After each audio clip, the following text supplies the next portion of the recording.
The ongoing violence in Gaza due to airstrikes by the Israelis has opened up a discussion about how journalists in the United States have historically covered the story. And some of you might have noticed that there's been a pretty significant change in journalists' willingness to really call out the aggression by the Israeli government. Whereas before, it seemed as though the number of casualties on the Palestinian side was somehow equal to the number of casualties on the Israeli side, even though the numbers did not bear that out. I mean, there was this effort to make it seem like both sides were equal in the level of aggression, both sides were equal in the number of casualties or the amount of violence. But this time something changed. And what was really interesting was the reaction by the public to news that the Associated Press had fired a Jewish journalist by the name of Emily Wilder because of her pro-Palestinian activism in the past, when she was in college. And now we're also hearing from some journalists who agreed to speak to Slate about their personal experiences reporting on the matter and the kind of censorship they had to deal with in the past. So let's start off with Omar, not his real name, but he worked for a major US newspaper.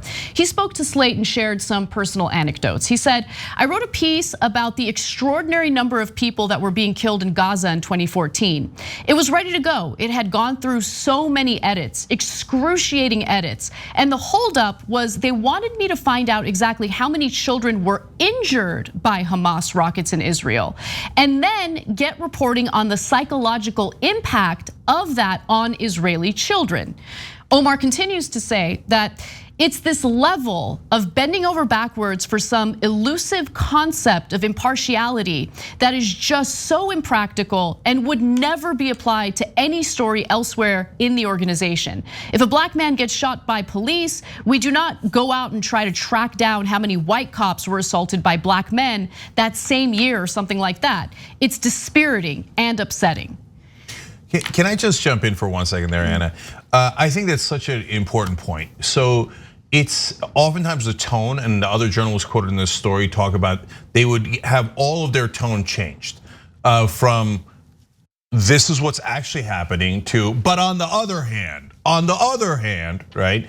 Now he's saying, look, when a policeman kills an unarmed black person, we don't go, but on the other hand, how about all the crimes of black people across America? Now the right wing does that, and it doesn't make sense because it's not in the context of that story. It's just an whataboutism to try to distract you from what actually happened, which was the crime of that unarmed black man being killed. And normally the New York Times and other outlets do not tolerate that because it gives a wrong, misleading impression of the context of that story, right? But when it comes to Israel, I mean, look at what they just explained there. When you're reporting the sheer massive number of Palestinian children killed, you must include not only the couple of Israeli children killed, sure, of course you should include that, that's also true, right? But it's in that war, it was about, I think 2 Israeli children were killed and about 1,400 Palestinian children were killed. But they say, but that's not enough. You must then include how psychologically damaged everyone in Israel was about the children. What can I include how psychologically damaged the 1,400 people were, their families were when their kids were killed? No. We have to even it out. But it's not even. It's 1,400 to 2. No, it doesn't matter. Shut up and even it out. Almost every reporter explains. A top editor eventually would come in and go, no, I don't want you to report the facts as you saw it, as the witnesses say it. I want you to go and change the tone, or I'll change it for you. And by the way, if you don't agree, you're a troublesome reporter. No, you're a troublesome reporter. Maybe that's the type of communication coming from the editors, but it goes further than that in the general public. And I think that's part of what honestly persuades editors to do this censorious coverage of what's actually happening on the ground. In fact, Omar also shares that oftentimes they would get information from the Israeli Defense Forces, and it would need to be published unchallenged, even if the reporters on the ground had witnessed something that contradicted what the Israeli Defense Forces said. So Omar shared that as well. Now let's move on to a former New York Times journalist who goes by Layla. No one wanted to share their real names. I think you can kind of understand why. It's really difficult to get journalism jobs as it is. It's even harder when you're willing to call out your boss or your former bosses for this kind of behavior. Now Layla shares her own experiences by saying, when the big escalation happened in the summer of 2014 and they were massacring civilians in Gaza, the New York Times coverage, as usual, violated all the basic principles that they insist on sticking to for just about every other story. The thing that really killed me was this rocket tracker. And so at the time, the New York Times had a graphic heavy piece that specifically tracked Hamas and the rockets that it's firing. Now, that should be covered, but of course it needs to be covered in its proper context, right? Because obviously the defense and military capabilities of Hamas is very different from that of Israel. Israel has the Iron Dome. That's the reason why they're very luckily able to protect themselves from Hamas and its rockets. Gaza doesn't have that. Gaza has very little protection, which is why the casualties are much higher, including casualties among civilians, including children, right? So that kind of context oftentimes would be buried in the story or would be left out altogether. And that's what Layla is alluding to here. She also says, it was a depressive couple of weeks of crying in the restroom. I also had a close ally in the opinion department who was forwarding me all the responses those editors were having about pitches, and the sheer racism and dehumanization from rank and file opinion editors when talking about Palestinians was just jarring. And these are people in my union, people who were my co-workers. In fact, she was so bothered by this that she decided to raise her concerns with the top editors. One of those top editors was Susan Shira at the time, and she also raised these concerns to executive editor Dean Baquet, and she did not get the response that she was hoping for. She told Slate, quote, the line was basically, if we're being criticized by people who are pro-Israel and you're also complaining, then we're doing the right thing, which I think is a pretty weak response. And it's a terrible response. They repeated a very similar response to Slate when Slate asked them to comment about this interaction. So there's that. Not long after that interaction with the editors, Layla decided to quit her job at the New York Times. Now in 2015, Palestinian journalist, this is the one person who decided to go on the record with his name, Ahmed Shihab Eldin, was filming a documentary for Vice. He came upon a group of settlers destroying a Palestinian family's home in the Silwan neighborhood in East Jerusalem. After a mother who lived there came home with her young daughter, he watched as the settlers threw the young girl's toys out of the house, removing pipes and destroying furniture. So he talks about how that moment, especially for a documentary, is a big deal. You would want to include that in a documentary to give a fair and balanced view of what's happening on the ground. He says, we're filming and all of a sudden there's a torrential downpour and they're locked out of their home. Literally, if we had done all the planning with millions of dollars to try to capture the scene that unfolded in front of us that we captured by chance, we wouldn't have been able to do it. But Vice decided to cut that scene from the documentary, and he never got a good reason for why they decided to do that.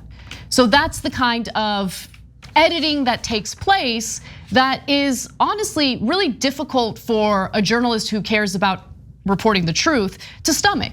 And that's why you hear these stories about people walking away from their jobs, quitting, or in some cases, yes, they feel that they have to stomach it, they have to deal with it, because where else are they gonna go? Especially since most legacy media outlets had the same type of policy, right? It's an unspoken policy, but you can see where it's headed anytime you have any coverage that's a little more critical of the Israeli government and the Israeli Defense Forces. Cenk. Okay, so in that same story where he gets this amazing footage of this family being abused, their house was not set for destruction, the settlers were destroying it anyway. They eventually gave him the excuse that we can't show the confrontation because it will make it show too much of one side's argument. But that's actually what happened. So you can't show the truth because it would show that one side is right and the other one is wrong. Now you guys aren't reporting. I mean, none of this. These are not real journalistic operations. This, at least on this issue, So, and everybody reports the same thing. Non-stop editors on this one issue. Oh, no, you can't report the truth because that'll make Israel look bad. Now, guys, I'm gonna take a pause here because I got more devastating stuff. But I want you to understand something. It is because of the political correctness and the incredible power that politicians put on these journalistic outfits, okay? There's no cabal of secret people in charge. There's none of that, okay? But on this issue, it is politically a third rail in America. And it has been for a long, long time. So that's the context of it. But Morgan says, frankly, the issue here is, are Palestinians human? Are Arabs human? Are Muslims human? That's how basic it became. Now, look, they give Arab names to the Arab American reporters that are going anonymous in this story. Morgan apparently is not, and that's also a pseudonym. But here's a guy who is not ethnically linked apparently to either side, and he's saying, you're not even treating one side as human. This is unbelievable. And then he says, look, the good news is, and I've seen this too, and it's also reported in this Slate piece, that now the tide is beginning to change a little bit. And there's a couple of reasons why there's now more Arab Americans, Muslim Americans in newsrooms, and they're going, are we really gonna say that it's 1,400 to 2 is no big deal and report it as even? And by the way, the New York Times, terrible excuse for, well, hey, look, if both sides are angry, then I must be doing something right. Number one, we covered when Rush Limbaugh says that. No, that is not real journalism to say, I mangle it on both sides, or both sides are angry, right or wrong. What am I supposed to figure out if it's right or wrong? I'm just gonna put it right down the middle so everybody gets mad. And I don't care what the facts are because I'm trying to be politically correct. By the way, when you report that Joe Biden won the election, the other side gets super mad. Trump people get furious. How come you still report the facts on that one? Oh, all of a sudden you don't have to be right down the middle. No, you're not supposed to be down the middle politically. You're supposed to be objective about the facts, not neutral to the politics. And Morgan described what happened if you complain, and he explained there was, quote, many small and large negotiations with editors. The negotiations would be non-stops. And they say, you show, hey, a bomb hit a home and killed many civilians. That's the fact that I'm reporting on the ground, right? They'd say, no, you have to show us how tough you are on terrorists. Okay, yeah, so, and if you complain too much or you ask to actually put the facts in the story, they would say, according to him, that you were, quote, a frictional reporter. You're creating too much friction and won't just do as you're told. And look, I think it's also important to hear from someone who is ethnically tied to this issue, right? And that's a Jewish progressive journalist in the United States, based in the United States, Peter Beinart. I'm sure you've seen him on Twitter if you're active on Twitter. He is one of the editors, actually the editor at large over at Jewish Currents. And so he shares his perspective, and I think it's super relevant to this story. He says, there's a whole carefully curated language around this conflict, where terms are often deployed in order to not provoke controversy or backlash. One of the things that I hope that will start to happen is that people will interrogate that language and ask, maybe this is the politically safe language, but is it actually true? He continues to say that even putting aside what happens in the West Bank or Gaza, where Palestinians aren't citizens at all and the state dominates their lives, it is very frightening that words like ethno-nationalism or Jewish supremacy or Jewish domination would be unsafe words for most mainstream newspapers to use, even though in a certain sense, they really shouldn't be controversial. That was the strongest statement that I've heard or read about this issue. And look, I also understand with the very real issue of anti-Semitism, why some outlets would be very careful in the way that they report these stories. But when you're going out of your way to essentially hide or bury the real story or the devastation that Palestinians are facing as a result of the aggression by the Israeli government, you're not ethically doing your job. The facts are the facts. You can't change the facts. You also can't omit facts in an effort to avoid backlash from people who don't want to hear them. Journalism is actually a very difficult job if you're willing to do it correctly. And yes, you're gonna get backlash. People are always gonna be unhappy with you. But you have to ask yourself whether you're in it for the right reasons. Yeah. Right? And so the voices like Beinart speaking out are so important. And now you've got, as we reported last week, wonderful Jewish senators leading the way in Congress saying maybe Israel shouldn't get the arms sales that we agreed to or Biden agreed to recently if they're going to continue to occupy Palestine and bomb Palestinian civilians, led of course by Bernie Sanders, but other wonderful senators as well, Jewish and Christian alike, okay?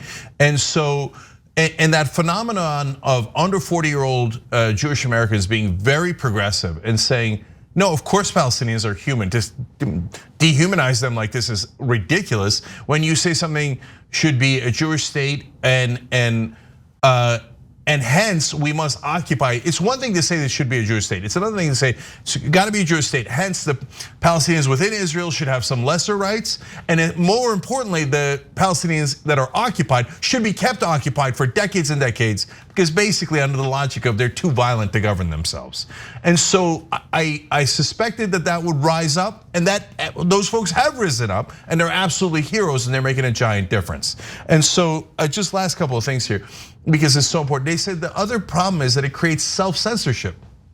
Every reporter, almost every reporter quoted on the piece says the same thing, which is, well, then you wonder, like, if I write it accurately, am I gonna get in trouble? Are they gonna think I'm a frictional reporter? All these things that happen. So sometimes you don't even bother writing it, even though it's obviously true. Yep. And so this is disgraceful. And here, I wanna give you one more quote here, because I think it's so important. We had another, this is from one of the anonymous reporters quoted. And then we had another tier of editors. They explained, first we had the lower level editors were good. They actually cared about, hey, what's actually happening on the ground, etc. But when you got to the tier above them, he explains, we had another tier of editor above them who were more mindful of the tone of the media organization and dictated a lot of the tone. So that's not important just to the Israel story. That's important to everything we cover, guys.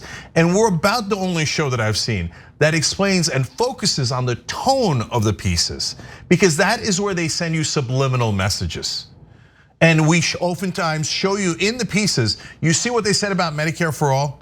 Even though it's technically true that it costs $32 trillion, they left out that it saves $34 trillion.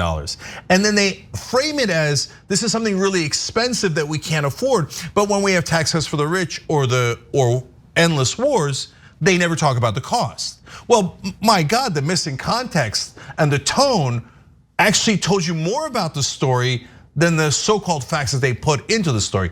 And it's the selective editing that takes certain facts and highlights them and minimizes other facts. In this case, it's a matter of life and death, because it minimizes the Palestinian civilian deaths and maximizes what they say comes directly from right-wing Israeli government sources. And other reporters explain again here, if Mossad said it, or not Mossad, sorry, Israeli Defense Forces said it, we would write it as it was fact. We were not really allowed to question it. It was an official source. But if we saw it with our own eyes, or we got an eyewitness, they would say it's unreliable. It's so crazy. That's unbelievable. And by the way, like, think about that in any other context, right? A military source, I don't care if it's the Israeli military, I don't care if it's the US military, I don't care if it's the military in Zimbabwe, I don't care. It is, you should not consider that an official source that you can't question as a journalist. That is insane thinking. That is not journalistic, that is not ethical. The fact that they would ever refer to a military source as a source that cannot be questioned is crazy. And I'm gonna say one last thing here, because guys, this story is much larger than just Israel, even though that's a huge story in and of itself. Because they actually did used to do that here in America until very, very recently, and we're still trying to get past it now, on the issue of police violence towards minorities in this country. they would say the police reporting something, every local news outlet would say that is an official source and you must write it exactly as the police say it. And questioning it is very controversial. Like, you need overwhelming evidence to question an official statement by the police, right? But if you have a witness, an African-American witness, before the days of the body cam footage and the iPhone footage, they'd be like, unreliable, don't print it, don't print it. Or if you do, say, well, you have to heavily discount it. And what does that create? It creates state-run media, de facto. Subliminally, they tell you the state is always right, even if the state is doing violence on its own citizens or other citizens. And if the citizens protest against that violence, they are not to be trusted. And that is poison inside the American media and destroys journalism.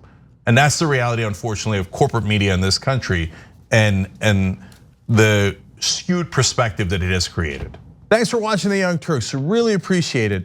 Another way to show support is through YouTube memberships. You'll get to interact with us more. There's live chat emojis, badges. You've got emojis of me, Anna, John, JR. So those are super fun. But you also get playback of our exclusive member-only shows and specials right after they air. So all of that, all you gotta do is click that join button right underneath the video. Thank you.